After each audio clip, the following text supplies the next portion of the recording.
որ մենք կարողանանք մեր ժողովրդին աջակցել, որպեսզի գյուղատնտեսությամբ զբաղվելը ոչ թե չարչար լինի, որը չի բերում ակնկալվող արդյունքը, այլ գյուղատնտեսությամբ զբաղվելը լինի կոնկրետ պլանավորված գործողություն, գործունեություն, որի արդյունքները կարելի է նախապես պլանավորել, ակնկալել, թե ինչ պետք է ստանալ։ Ինչ եմ ես այսպես ասում, որովհետև տեսեք, մենք մեր գյուղատնտեսության մեջ կա հետևյալ պրոբլեմը, որ այն տարի, որ մենք բերք չենք ունենում, այդ տարի բարդ տարի է մեզ համար, որովհետև բերք չկա, եկամուտ չկա եւ այդպես շարունակ։ Այն տարի, երբ որ մենք բերք ենք ունենում, էլի մոտավորապես նույնպիսի պրոբլեմ է, որովհետև բերք շատ է, գներ ընկնում են, այդ նույն բերքի ձեռքբերումից ստացվում է շատ ավելի քիչ եկամուտ։ Որն է այս խնդրի եւ այս թնջուկի լուծումը։ Այս խնդրի եւ այս թնջուկի լուծումը առաջին հերթին պլանավորված աշխատելն է։ Իսկ պլանավորված աշխատելու հնարավորություն մեզ տալիս է ինտենսիվ գյուղատնտեսությունը։ Ինտենսիվ գյուղատնտեսությունը մի երևույթ է, որը մեզ հնարավորություն է տալիս նախապես պլանավորել, թե ինչքան բերք ենք մենք ուզում ստանալ, ինչ որակի բերք ենք մենք ուզում ստանալ եւ ապահովագրվել ֆիզիկապես այդ բերքի ստացումից, որովհետեւ ինտենսիվ այգիները դրանք կարկուտի վնասներից չեն տուժում կամ տուժում են շատ քիչ, երաշտի պրոբլեմ քիչ ունեն, շատ ավելի պաշտպանված են, բերքի որակի հետ կապված են, բնականաբար շատ ավելի լավ իրավիճակում են գտնվում։ Բայց mēs մյուս կողմից հասկանում ենք, որ չի կարելի սենց մի օրում բռնել ամբողջ գյուղատնտեսությունը, դարձնել ինտենսիվ գյուղատնտեսություն։ Բայց շատ կարևոր է, որ մենք բոլորս պլանավորենք, թե մենք ինչ ուղղությամբ ենք շարժվելու։ Եվ այնպես անենք, որ այդ ընթացքում տեղի ունեցող այդ շարժումը, այդ գործընթացը լինի մաքսիմալ կազմակերպված։ Սրա համար մենք ինչ ենք անում։ Մենք փորձում ենք այնպես անել, որ ներսում օրինակ մթերման եւ ապրանքների պահանջարկը մեծանա։ Օրինակ վերջին տարիների ընթացքում Հայաստանում մենք կտրուկ նվազեցրել ենք կոնյակի սպիրտի ներմուծման ծավալները։ Եվ սա ինչի համար ենք արել, նախ արել ենք հայկական կոնյակի բարձր որակը ապահովելու համար, որովհետև շատ դեպքերում ներմուծված ոչ որակյալ սպիրտներով ձևավորած ապրանքները իրենք ավելի շատ վնաս են տալիս եւ Հայաստանում արտադրված խաղողի մթերումների հետ կապված խնդիրներ են առաջացնում եւ երկրորդն էլ մենք խաղողի տարածքները խաղողի այգիները մեծացնելու հարց ենք լուծում սրանով։ Երկրորդը մենք ներդրել ենք արդեն գյուղատնտեսության ապահովագրության ծրագիր։ Արդեն երկրորդ տարին է ծրագիրը գործում, նախկինում առաջի տարի դուք գիտեք մի քանի մարզերում էր գործում եւ սահմանափակ, հիմա բոլոր մարզերում է գործում, չնայած առաջի տարուց էլ արդեն Արարատի մարզը ներառված էր եւ սա շատ կարեւոր մի հատ գործընթաց է, որ մեր երկրում բոլոր գյուղատնտեսական տնտեսությունները հնարավորություն ունենան այդ ծրագրից օգտվել։ Ընդ որում ամենատարբեր մշակաբույսերը տարբեր գներ ունեն, բայց կարևոր է, որ 50-ից 60%-ը վճարում է կառավարությունը։ Եվ սա որոշակի երաշխիք է ստեղծում, որ կարկուտի, հրդեհի եւ ցրտահարության պարագայում այգետերերը ավելի լավ իրավիճակում կհայտնվեն։ Հաջորդ ուղղությունը, որ մենք մտածում ենք, որ պետք է զարգացնենք, որը ինտենսիվ գյուղատնտեսության հետ համադրելի է, դա ջերմոցային տնտեսություններն են, եւ այս համայնքում ջերմոցային տնտեսությունները բավականին զարգացած են, եւ մենք հիմա խնդիր ունենք նաեւ, որ այնպես անել, որ ջերմոցային տնտեսությունների համար մաքսիմալ լավ պայմաններ ստեղծվեն։ Բայց մենք հիմա ջերմոցային տնտեսությունների ներդրման համար նաև ծրագրեր ենք իրականացնում գյուղատնտեսական եւ այդ գյուղատնտեսական ծրագրերը ներառում են արտոնյալ վարկեր, ցածր տոկոսով վարկեր եւ նաեւ որոշակի ծրագրեր ենք իրականացնում ինտենսիվ գյուղատնտեսության ոլորտում կառավարության նիստում 2 օր առաջ նաև ընդունեցինք այդ տարբերակը, երբ որ կան որոշակի ծրագրեր, երբ որ մենք գյուղի վրա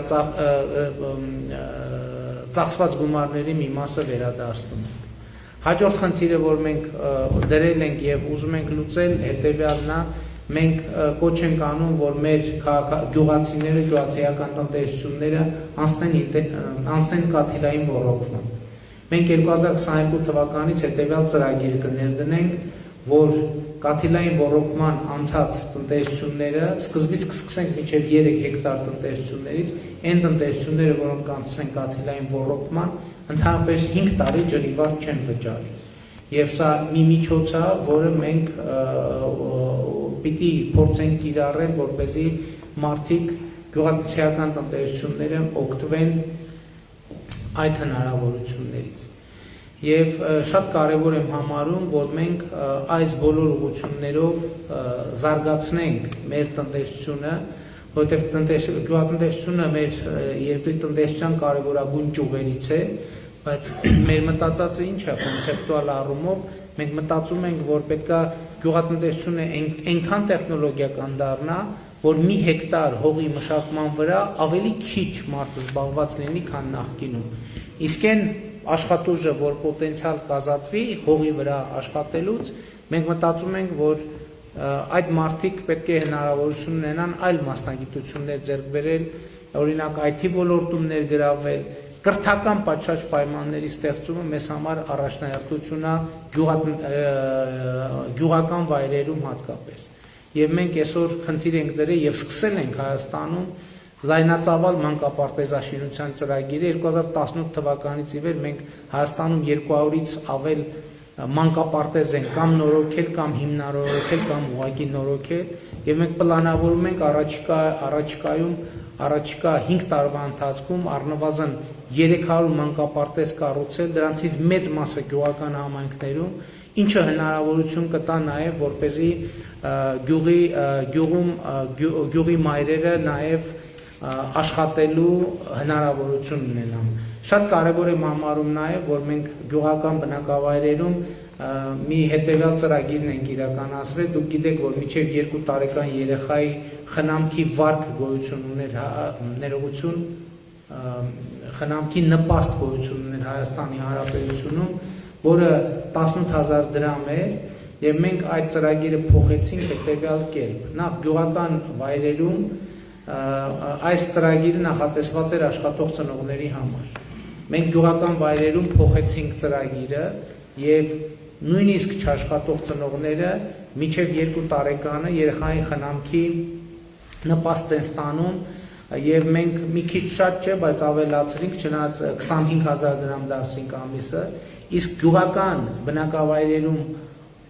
աշխատող մայրերը արդեն կրկնապատկեցինք այդ վարկը, այդ նպաստը դարձնելով 53,000 դրամ։ Սա ժողովրդագրական կարևոր ծրագրերից է եւ հիմա գյուղական վայրերում աշխատանք ունեցող մայրերը այդ նպաստը ստանում են կրկնակի 53,000 դրամի չափով։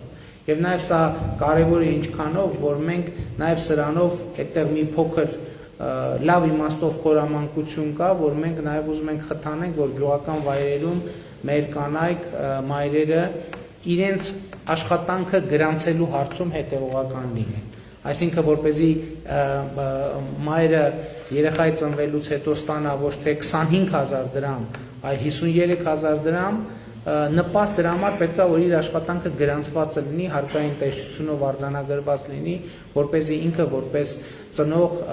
որպես աշխատող ծնող արդեն ստանա ոչ թե 25,000 դրամ նպաստ, այլ ստանա դրա կրկնակին 26,000 իրականում։ Հաջորդ թեման, որին ուզում եմ անդրադառնալ, որը ուղղակի նաև գյուղական համայնքներում նշանակություն ունի, դա ուսուցիչների վերապատրաստման ծրագիրն է։ Դուք գիտեք, որ մայիսից մեկնարկել է ուսուցիչների վերապատրաստման ծրագիրը եւ այն ուսուցիչները, ովքեր կվերապատրաստվեն, իրենք անպայման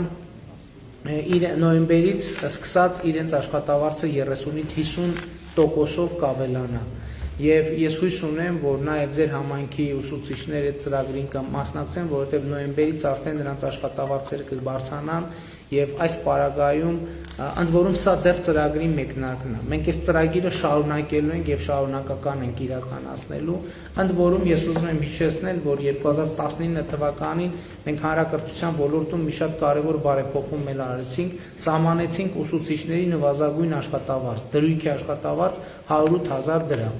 Բայց հիմա եթե դուք հարց տաք, արդյոք Հայաստանի Հանրապետությունում բոլոր ուսուցիչները ստանում են առնվազն 108,000 դրամ, ցավոք սրտի ես չեմ կարող դրական պատասխան տալ։ Ինչու՞։ Որովհետև շատ դեպքերում մենք գործ ունենք հետևյալ երևույթի հետ, որ ամենատարբեր օբյեկտիվ եւ սուբյեկտիվ պատճառներով մի դրույքի վրա մի քանի ուսուցիչներ են ընդունվում աշխատանքի։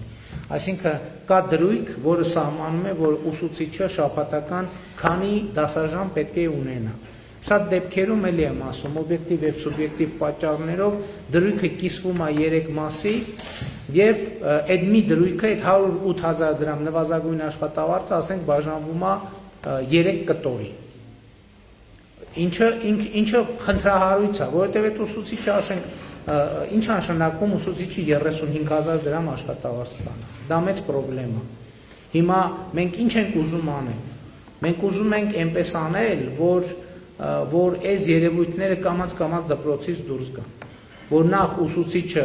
ստանա այն աշխատավարձը, որը հայտարարվում է, հիմա մենք ասում ենք, որ ուսուցիչների աշխատավարձը 108,000 դրամ մինիմումն է, բայց մենք գիտենք, որ իրականությունը այդպեսին չի։ Եվ մեր իրականության մեջ անդադ sense հարցերի ենք բախվում, երբ որ իրականություն հայտարարվածը ուրիշ բան է, իրականությունը ուրիշ բան է։ Եվ սա մեծագույն խնդիրն է, մենք պետք է գնանք քայլ-քայլ իրականությունը համապատասխանեցնենք հայտարարվածի հետ։ Ես դպրոցների ուսուցիչների վերապատրաստման ծրագիրը սրա հետ էականորեն կապված է, որովհետև մենք ասում ենք, որ այս process-ի արդյունքում նախ դպրոց պետք է մտնեն միայն որակյալ ուսուցիչներ, որոնց որակավորումը հաստատված է պետականորեն, իսկ նրանց որակավորումը, ում որակավորումը հաստատված է պետականորեն, պետք է ստանան սովորականից շատ ավելի բարձր աշխատավարձ։ Սիրելի հայրենակիցներ, մենք այսօր մեր երկիրը շատ բարդ եւ դժվար մարտահրավերների առաջ է, շատ բարդ եւ դժվար մարտահրավերների առաջ է։ Բայց ես ուզում եմ, որ մենք ճիշտ գնահատենք, շատ կարևոր է ընդ որում, թե մենք ճիշտ գնահատենք այս մարտահրավերները որտեղից են ծագում։ Այս մարտահրավերները ծագում են այն հարցից, թե մենք ինչքանով ենք մեր ամեն օրը արդյունավետ օգտագործել եւ շարունակում օգտագործել մեր կյանքը կազմակերպելու համար, մեր պետությունը կայացնելու համար։ Եվ այս առումով ես ուզում եմ, որ մենք ճիշտ հետևություններ անենք մեր 30-ամյա պատմությունից եւ կարողանանք հասցնել մեր երկիրը մի իրավիճակի, երբ որ մենք մեզնից յուրաքանչյուրը իր տեղում իր աշխատանքով բավարարված է եւ մենք բոլորս ունենք հավաքական որոշակի վստահություն մեր երկրի ապագայի նկատմամբ։ Եվ այսօրը ինչ է իրականում։ Այսօրը այն ապագան է, որը կառուցվել է ինչ-որ մի ժամանակ առաջ։ Որովհետև եթե մենք հիմա տեսեք, այսքան խոսում ենք, չէ, գյուղատնտեսության ոլորտում էս անենք, հանրակրթության ոլորտում էս անենք, էս անենք, էս անենք, այս որ խոսեցինք, մի մասի որոշումն էլ կայացված է։ Այդ որոշումը երբ է կյանքի վրա արտահայտվելու, մի ինչ-որ ժամանակ հետո։ Շատ քիչ որոշումներ կան, որ այսօր կայացնում ես, վաղը արդեն իրագործվում են։ Եվ հետևաբար այն իրականությունը, որ մենք այսօր ունենք, ինչ-որ ժամանակ առաջ կայացրած որոշումների հետևանքներն են։ Եվ հետևաբար մենք այսօրվան պետք է վերաբերվենք առավելապես վաղվա կտրվածքով, թե այսօրվա մեր արածը եւ չարածը վաղվա վրա ինչ ազդեցություն է ունենալու։